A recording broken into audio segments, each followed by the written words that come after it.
Hi guys, welcome back to Lux Munch and Move. This is Lux. Today I'll be doing yet another unhelpful recap of part 2 of chapter 6. Just a disclaimer of Verity by Coho. Just a disclaimer is that Colleen Hoover, she doesn't break her chapters into part 1, part 2, parts into parts.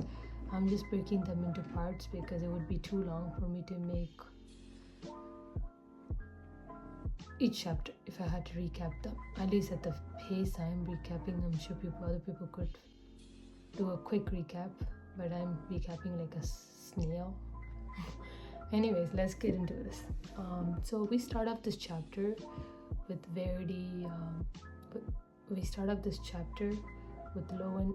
She's in the back porch. She's in the backyard of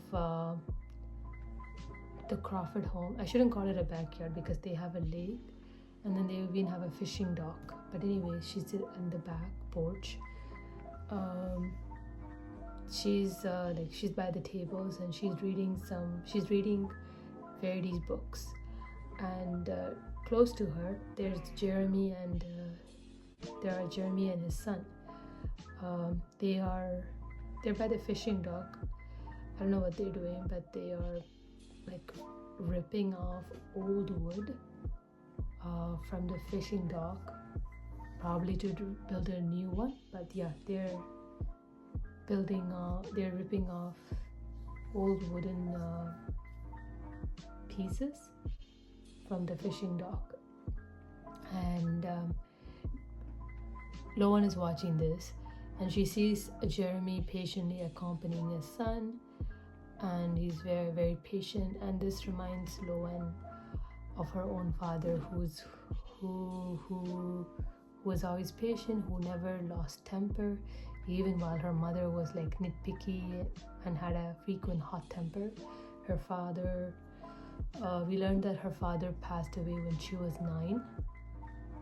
And now she kind of see that, that accommodation, that patience of her father. She kind of resented that about him. She saw that as a weakness. And she's thinking this. And Verity I keep confusing Verity and Lowen. So Lowen is reading Verity's books, and she keeps getting distracted from the view in front of her or close to her. Jeremy now, like, he took off his shirt. He's pretty much topless and he's muscular. This pretty much distracts our girl. She keeps looking back, up and like this, and just as she's like, just as she's staring up at him, she hears the back door shut. And she turns around and she sees Verity's nurse April staring at her, and Lowen feels embarrassed and she feels awkward too. And April doesn't say anything, doesn't acknowledge it, but April just tells her that I already put Verity back to bed, the TV is on, and I already fed her. I'm heading back home now. And April adds, oh, just in case Jeremy asks. And Lowen still think, okay, why are you telling? She thinks, she doesn't say this aloud, but she thinks to her, so why is April telling me this? I'm not the one who's in charge of Verity.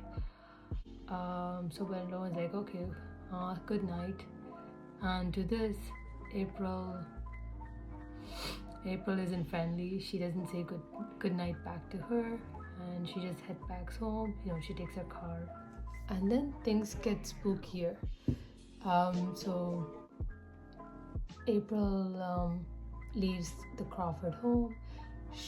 Lowen sees, or she hears, April taking her car and leaving the house. And when Lowen turns her head around, watching April leave, she sees Cruz seemingly looking at her, smiling at her, and also raising his hand to wave at her. And so Lowen's like, she also raises her hand to wave back at the boy, but she realizes that Cruz not looking at her. He's looking at something on top of her, behind her, which is where Verity is staying at. After Verity got into the accident, she moved upstairs. So whatever place that Crew was looking at, it was by Verity's bedroom. And this totally spooks Lowen. She had a water bottle. Oh, this totally spooks her, but she turns her head around to see what's going on, and she sees the curtains shutting. Someone closing the curtains. This actually freaks her out. Lowen was holding a water bottle in her hand while she was reading the book.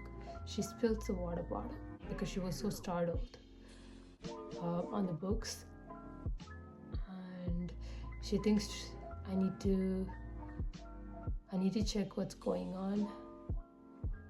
I need to head inside to check. So Lowen goes to Verity's room, and she sees that the door is like slightly open. She goes inside, and the room is chilly because there's a fan.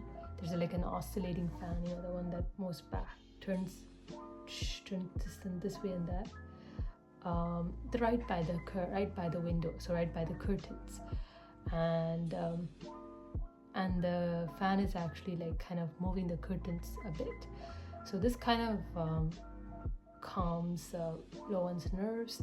She's like, okay, it was the fan. It was the fan that was moving the curtains, not an actual person moving the curtains. So this calms her down. And but yeah, the room is, because the fan is on, the room is chilly, very chilly. And then also Verity's in her bed. She's sleeping. So what Lowen does is that she turns off the fan. And just as she's about to leave, she looks at the dresser in Verity's bedroom, and she sees the remote. She sees the remote for the TV there, and she sees that the TV is off. And remember, like April said that she had turned on the TV before she left, and this like realization spooks Lowen totally. She looks at Verity, who is still asleep. She's like, what the hell is going on? Who turned off the TV then? And Lowen run downstairs to her assigned bedroom, which is Verity's old bedroom, and she tells herself, I'm never going up. I'm never going back up there again. I'm scaring myself. And it's like, why was the TV off? And so she goes back to Verity's office and picks up her autobiography, and she starts reading it. And she's like, okay, maybe reading this autobiography, which is written from Verity's point of view, will reassure her that Verity is harmless, or that, at least humanize Verity a bit. So I think Lowen is, she's spooked out. And yeah, guys, thanks for watching this video. This spooked me. This took me like probably like a million times to record this. I know this was so unhelpful, but thank you so much for watching, guys. By the way, on a side note, this is giving me similar vibes as in Jane Eyre, where Mr. Rogers survived Bertha. Bertha was like spooking everyone out. Here, I'm not too sure who is it, but someone is spooking Lowen out. Just like in Jane Eyre, Mrs. Bertha was spooking everyone the hell out. Anyway, guys, I'll see you guys. Thanks for watching this.